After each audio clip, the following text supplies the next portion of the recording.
જય સ્વામિનારાયણ. સહજાનંદ વિદ્યાલયના video lecture શિક્ષણમાં આપ સર્વ વિદ્યાર્થી મિત્રોનું હાર્દિક સ્વાગત છે. ધોરણ 11 રસાયણ વિજ્ઞાન પ્રકરણ 11 પી વિભાગના તત્વો.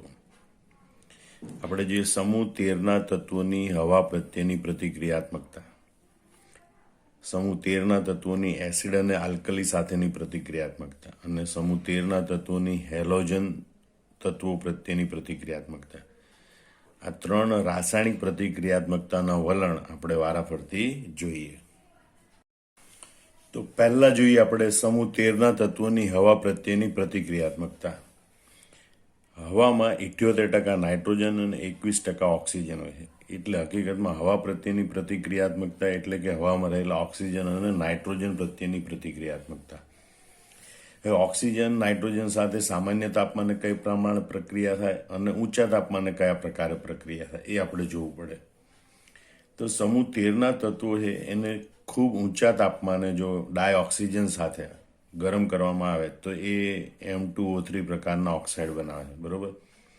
આમ તો એમ લખાય M + O2 gives M2O3. સમીકરણ સંતુલિત કરવા માટે આ 3 વાળાને આપણે અહીંયા 2 વડે ગુણીએ. 3 ઓક્સિજન છે તો એને 2 વડે ગુણીએ, 2 વાળાને 3 વડે ગુણીએ, બરોબર. એટલે 2 દુ 4 ધાતુ થાય એટલે અહીંયા 4 લખેલા છે.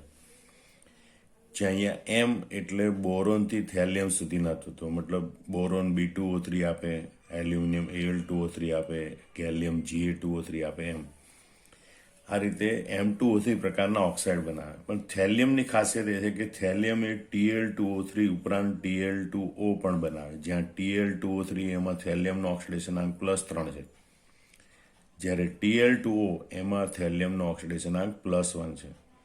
તો આ ઘટના એમ દર્શાવે છે કે થેલિયમમાં +3 ઉપરાંત +1 ઓક્સિડેશન અવસ્થા પણ સ્થાયી છે, અને એટલે થેલિયમ એ +3 ઓક્સિડેશન અવસ્થા ધરાવતા ઓક્સાઇડ ઉપરાંત +1 ઓક્સિડેશન અવસ્થા ધરાવતો ઓક્સાઇડ પણ બનાવે છે. હવાની વાત કરીએ તો હવામાં સામાન્ય તાપમાને જો બોરોન રાખીએ તો સ્ફટિકમય બોરોન હોય એ હવામાં અપ્રતિક્રિયાત્મક છે, એટલે કે હવા સાથેની કોઈ પ્રક્રિયા થતી નથી.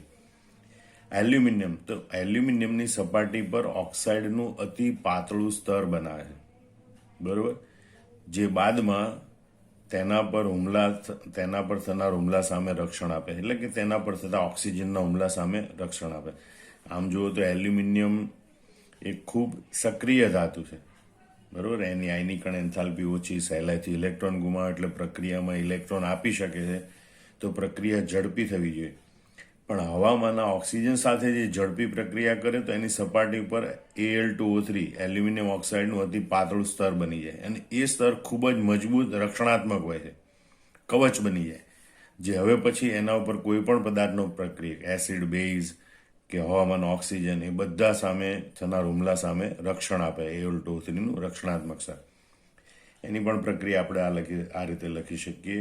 Al + O2 gives Al2O3. આ 3 વાળાને આપણે 2 વડે ગુણીશું.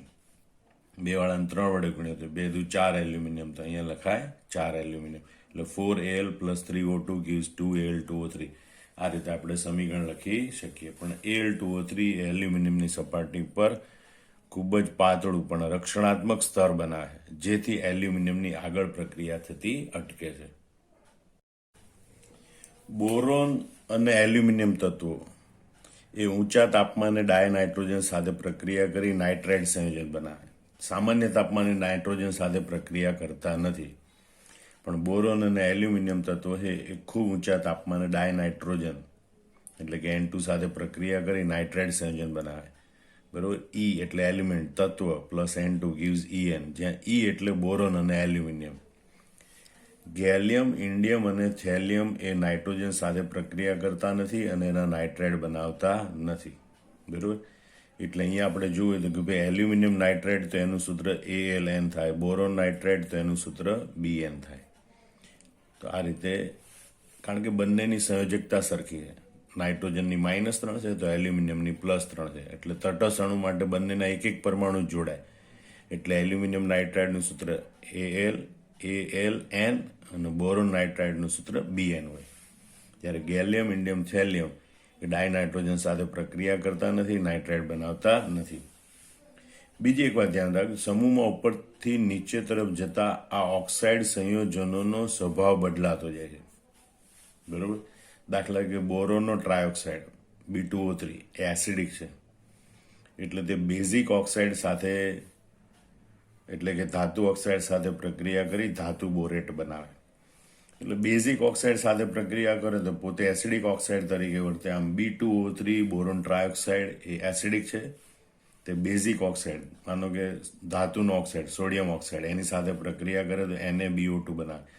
આ NaBO2 નું નામ છે સોડિયમ મેટાબોરેટ. બરોબર. B2O3 plus Na2O it gives 2NaBO2.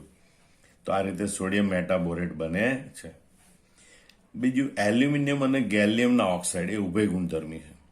Aluminium અને ગેલિયમના ઓક્સાઇડ ઉભય ગુણધર્મી છે, જ્યારે ઇન્ડિયમ અને થેલિયમના ઓક્સાઇડ સ્વભાવે બેઝિક છે. બરોબર. તો આ લાક્ષણિકતાના સંદર્ભમાં કેટલીક અગત્યની બાબતો સમજી શકાય, જેમ કે ધાતુ ગુણધર્મ સમજી શકાય. જો કોઈ તત્વનો ઓક્સાઇડ એસિડિક હોય તો એમાં અધાતુ ગુણધર્મ હોય, અને જો કોઈ તત્વનો ઓક્સાઇડ બેઝિક હોય, બરોબર, તો એમાં ધાતુનો ગુણધર્મ હોય. સોરી, જેનો ઓક્સાઇડ એસિડિક હોય એમ એ તત્વમાં અધાતુ ગુણધર્મ હોય, જેનો ઓક્સાઇડ બેઝિક હોય એ તત્વોમાં ધાતુ ગુણધર્મ હોય. કારણ કે ધાતુના ઓક્સાઇડ બેઝિક હોય, બેઝ બનાવે, અધાતુના ઓક્સાઇડ એસિડિક હોય, બરોબર, એ એસિડ બનાવે પાણી સાથેની પ્રક્રિયા દરમિયાન ખાસ કરીને. બીજું, સમૂહ 13ના તત્વોમાં આપણે ઉપરથી નીચે તરફ જઈએ એટલે કે બોરોનથી થેલિયમ તરફ જઈએ તો તત્વોની ઓક્સિજન સાથેની પ્રતિક્રિયાત્મકતા એટલે કે પ્રક્રિયા કરવાની ક્ષમતા કે પ્રક્રિયા કરવાની ઝડપ વધે છે. બોરોન છે ઓક્સિજન સાથે ધીમેથી પ્રક્રિયા કરે. એલ્યુમિનિયમ, ગેલિયમ, ઇન્ડિયમ, થેલિયમ તરફ જતા ઓક્સિજન સાથેની પ્રતિક્રિયાત્મકતા વધે છે, પ્રક્રિયા કરવાની ક્ષમતા વધે છે. સમૂહ 13ના તત્વોના ટ્રાયોક્સાઇડ જે M2O3 પ્રકારના છે, B2O3, Al2O3, Ga2O3, In2O3, Tl2O3, બરોબર, એ પાણી સાથે પ્રક્રિયા કરી તેમના અનુવર્તી હાઇડ્રોક્સાઇડ બનાવે. બરોબર. M2O3 plus 3H2O gives 2MOA thrice, જ્યાં M એટલે boron, aluminium, gallium, indium, thallium. બરોબર. તો આ boron, aluminium, gallium, indium, thallium એના M2O3 પ્રકારના ઓક્સાઇડ છે, અને એના આ MOA thrice પ્રકારના હાઇડ્રોક્સાઇડ છે. આને આપણે કહીએ M2O3 પ્રકારના ઓક્સાઇડ, અને કહીએ MOH thrice પ્રકારના હાઇડ્રોક્સાઇડ.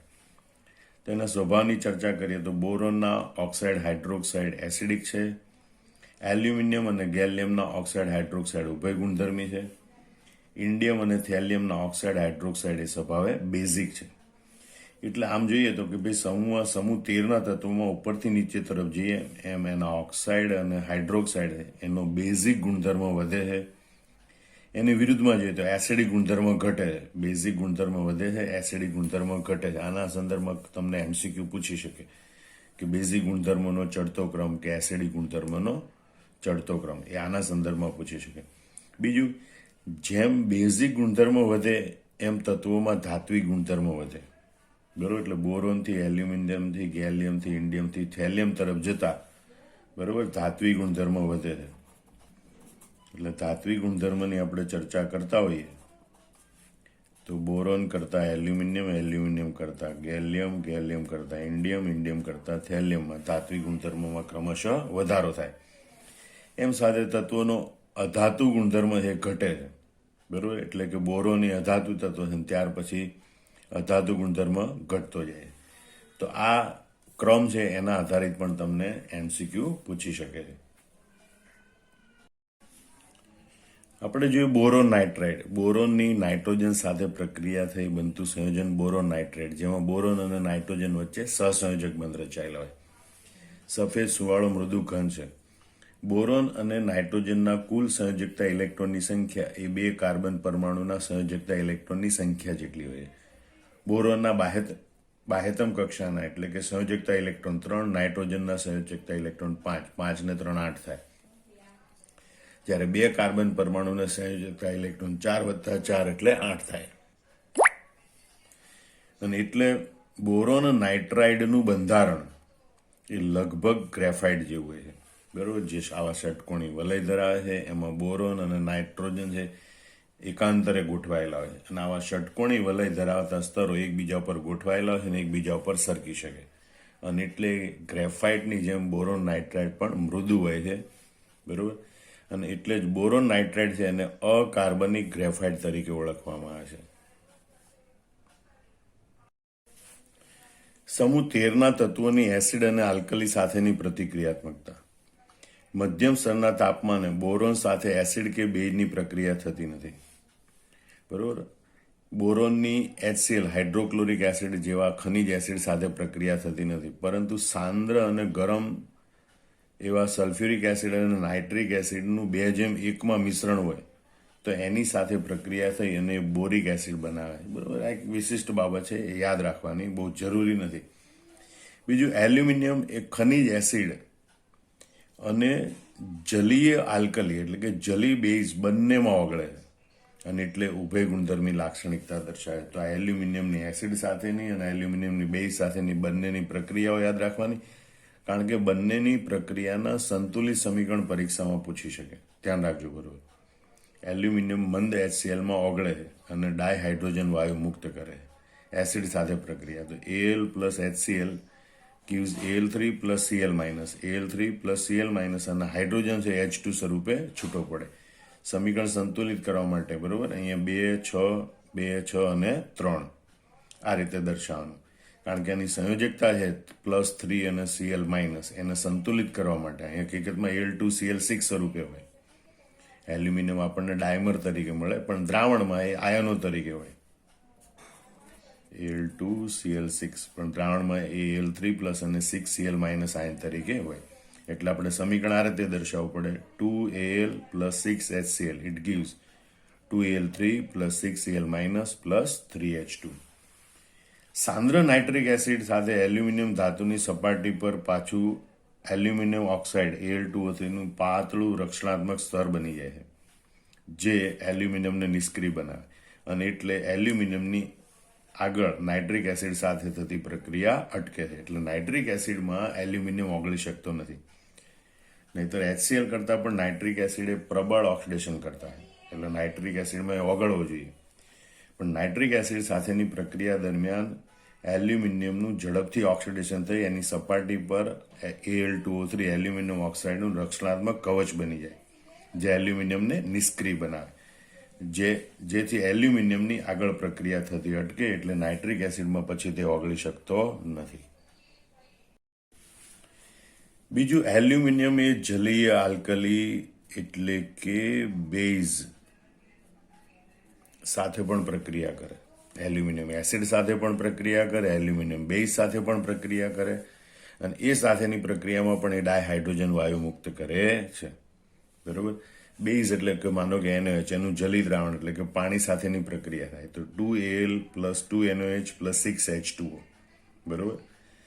It gives 2NaAlOH4. બરોબર. આ સંયોજનનું નામ ખાસ યાદ રાખજો, પરીક્ષામાં ઘણી વખત આનું નામ પૂછી શકે કે ભાઈ આનું નામ છે સોડિયમ ટેટ્રાહાઇડ્રોક્સો 4 વખત, એટલે ટેટ્રાહાઇડ્રોક્સો એલ્યુમિનેટ 3. આ એલ્યુમિનિયમની સંયોજકતા અથવા તેનો ઓક્સિડેશન આંક લખેલો છે, જે કૌંસમાં રોમન લિપિમાં દર્શાવડો +3H2. ફરીથી જુઓ, 2Al plus 2NaOH plus 6H2O.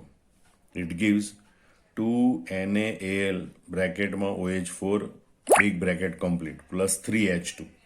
બરોબર. અને આ સંયોજનનું નામ છે સોડિયમ ટેટ્રાહાઇડ્રોક્સો એલ્યુમિનેટ 3. ગેલિયમ પણ આ જ રીતે પ્રક્રિયા કરે છે. બરોબર. Ga plus 2Ga plus 2NaOH plus 6H2O. It gives 2NaGaOH4. બરોબર. સોડિયમ ટેટ્રાહાઇડ્રોક્સો ગેલ્યુનેટ 3. બરોબર. એ પ્રમાણેનું આ પણ સંકીર્ણ સંયોજન બને છે +3H2. આ પ્રક્રિયામાં પણ હાઇડ્રોજન વાયુ મુક્ત થાય. પણ ઇન્ડિયમ અને થેલિયમ છે એ આલ્કલી એટલે કે બેઝ સાથે પ્રક્રિયા કરતા નથી. એલ્યુમિનિયમ ગેલિયમ આ રીતે બેઝ સાથે પ્રક્રિયા કરી અને આવો સંકીર્ણ ક્ષાર બનાવે અને હાઇડ્રોજન વાયુ મુક્ત કરે, જ્યારે ઇન્ડિયમ અને થેલિયમ એ આલ્કલી એટલે કે બેઝ સાથે પ્રક્રિયા કરી શકતા નથી. સમૂહ 13ના તત્વોની હેલોજન પ્રત્યેની પ્રતિક્રિયાત્મકતા. તો સમૂહ 13ના તત્વો હેલોજન તત્વો સાથે ઊંચા તાપમાને પ્રક્રિયા કરી અને તેમના ટ્રાયહેલાઇડ બનાવે. 2E plus 3x2 gives 2EX3, જ્યાં E એટલે તત્વ એટલે કે સમૂહ 13નું તત્વ. બોરોન, એલ્યુમિનિયમ, ગેલિયમ, ઇન્ડિયમ, બરોબર, અને થેલિયમ TL આ પ્રમાણે. અને X is equal to fluorine, chlorine, bromine, iodine. હવે થેલિયમના જે સંયોજનો હોય, થેલિયમ ક્લોરાઇડ, થેલિયમ બ્રોમાઇડ, પણ થેલિયમનું થેલિયમ આયોડાઇડ એટલે કે TlI3 એ અસ્તિત્વ ધરાવતું નથી, એ સંયોજન બની શકતું નથી, બરોબર. હવે આપણે જોઈએ ભાઈ આ બોરોન ટ્રાય ફ્લોરાઇડ અને બોરોન ટ્રાય ક્લોરાઇડની વાત કરીએ તો ફ્લોરિનની વિદ્યુતઋણતા વધારે છે. બોરોન સાથે 6 ઇલેક્ટ્રોન એટલે કે 3 ઇલેક્ટ્રોન યુગ્મ છે, 1 ઇલેક્ટ્રોન યુગ્મ ખૂટે છે, એટલે 1 ઇલેક્ટ્રોન યુગ્મ પ્રાપ્ત કરવાની પ્રબળ વૃત્તિ હોય. તો એ જ રીતે ક્લોરિનમાં પણ 1 ઇલેક્ટ્રોન પ્રાપ્ત કરવાની પ્રબળ વૃત્તિ હોય, બરોબર. પણ છતાં જેની ઇલેક્ટ્રોન પ્રાપ્ત કરવાની વૃત્તિ વધારે પ્રબળ હોય એની લુઈસ એસિડ તરીકેની એસિડિકતા પ્રબળ કહેવાય. તો સામાન્ય રીતે ફ્લોરિનની વિદ્યુતઋણતા વધારે છે એટલે એની ઇલેક્ટ્રોન આકર્ષવાની ક્ષમતા વધારે, જે બોરોનને પણ વધુ ઇલેક્ટ્રોન આકર્ષક બનાવે. એટલે BF3ની એસિડિકતા એ BCl3 કરતાં વધારે હોવી જોઈએ. પણ ફ્લોરિન ઉપર જે અબંધકારક ઇલેક્ટ્રોન યુગ્મ રહેલા છે એ અને આ બોરોન પરમાણુનું નાનું કદ, વળી બોરોન પરમાણુ પર એક કક્ષક એ ખાલી પડેલી છે કે જેણે સંકરણમાં ભાગ લીધો નથી, બરોબર. અને આ ફ્લોરિન પરના અબંધકારક ઇલેક્ટ્રોન યુગ્મ. તો આ ફ્લોરિન પરના અબંધકારક ઇલેક્ટ્રોન યુગ્મ બોરોનનું નાનું કદ છે એટલે કેન્દ્રની ખૂબ નજીક ગોઠવાયેલા છે, એટલે કેન્દ્રના ધન વીજભાર વડે આ ઇલેક્ટ્રોન પાછા રિવર્સ આકર્ષાય, જેને બેક બોન્ડિંગ કહેવાય. આ બેક બોન્ડિંગની ઘટનાને લીધે બોરોન છે એની ઇલેક્ટ્રોન આકર્ષવાની ક્ષમતા ઘટે, કારણ કે આ ફ્લોરિન દ્વારા એની ઇલેક્ટ્રોન પૂર્તિ થઈ જાય. અને એટલે BF3ની એસિડિકતા BCl કરતા ઓછી છે. હકીકતમાં એ વધારે હોવી જોઈએ, પણ આ BF3માં જે બેક બોન્ડિંગ થાય, બરોબર, એના કારણે બોરોનની ઇલેક્ટ્રોન આકર્ષવાની ક્ષમતા ઘટે એટલે એની એસિડિકતા ઘટે છે. અને માટે BF3ની એસિડિકતા BCl3 કરતાં ઓછી હોય છે. હવે નીટ JEE ના સંદર્ભમાં જો આપણે તૈયારી કરતા હોઈએ તો બોરોન ટ્રાયહેલાઇડ એટલે કે BF3, BCl3, BBr3, BI3 એનું બંધારણ સમજવું જરૂરી છે. એના પર આધારિત આપણને MCQ પૂછી શકે, બરોબર. તો બોરોનની ભૂમિ અવસ્થામાં ઇલેક્ટ્રોન રચના 2s2p1 હોય. ઉત્તેજિત અવસ્થામાં 2s કક્ષકનો એક ઇલેક્ટ્રોન 2p કક્ષકમાં ટ્રાન્સફર થાય, અને એટલે ઉત્તેજિત અવસ્થાની ઇલેક્ટ્રોન રચના 2s1, 2px1, 2py1, 2pz0 થાય, બરોબર. હવે બોરોનમાં આ 3 કક્ષકોનું સંકરણ થાય, એક 2s અને 2 2p, અને એક 2pz કક્ષક એ સંકરણમાં ભાગ લીધા વિનાની બાકી રહ્યા 3 સમાન ઉર્જા ધરાવતી, સમાન આકાર ધરાવતી કક્ષકો. તો આ 1, 2 અને 3 એ બોરોનની 3 sp2 સંકૃત કક્ષકો છે. હવે એ 3 કક્ષકો હેલોજન પરમાણુ એટલે કે ફ્લોરિન, ક્લોરિન, બ્રોમિન, આયોડિન છે એની p કક્ષકો સાથે સંમિશ્રણ પામે અને 3 સિગ્મા બંધ બનાવે. એ સિગ્મા બંધ છે બોરોનની sp2 સંકૃત કક્ષક અને હેલોજનની p કક્ષક વચ્ચે રચાતો બંધ છે, એટલે એ બંધને sp2 બોન્ડ p પ્રકારનો સિગ્મા બંધ કહેવામાં આવે છે. વળી બોરોન પરમાણુ ઉપર એના સમતલને લંબરૂપે આ 3 પરમાણુ, બોરોન અને 3 હેલોજન પરમાણુ એક જ સમતલમાં ગોઠવાય, એટલે આ બોરોનના બધા ટ્રાયહેલાઇડ એ સમતલીય હોય છે, એનો આકાર કે અણુ સમતલી હોય, અને આ સમતલને લંબરૂપે એક ખાલી 2pz કક્ષક ગોઠવાયેલી હોય, બરોબર. એટલે જો બોરોનનું નાનું કદ અને ઊંચી આયનીકરણ એન્થાલ્પીને કારણે બોરોન એ સહસંયોજક બંધ બનાવે, એટલે બોરોનના 3 ટ્રાયહેલાઇડ એ સહસંયોજક હેલાઇડ છે, આયની હેલાઇડ નથી, બરોબર. BF3 એ વાયુ છે, BCl3 BBr3 પ્રવાહી છે, BI3 ઘન છે. વળી આ બધા બોરોન ટ્રાયહેલાઇડ છે એમાં ઇલેક્ટ્રોન યુગ્મની ઉણપ છે, આજુબાજુ 6 ઇલેક્ટ્રોન છે. અષ્ટક પૂરું કરવા માટે 2 ઇલેક્ટ્રોન ખૂટે, માટે બધા બોરોનના ટ્રાયહેલાઇડ લુઈસ એસિડ તરીકે વર્તે છે, અને લુઈસ એસિડ તરીકેની પ્રબળતાનો ક્રમ BI3 is greater than, BBr3 is greater than, BCl3 is greater than BF3, એટલે કે BF3 એ સૌથી નિર્બળ લુઈસ એસિડ છે, BI3 એ સૌથી પ્રબળ લુઈસ એસિડ છે.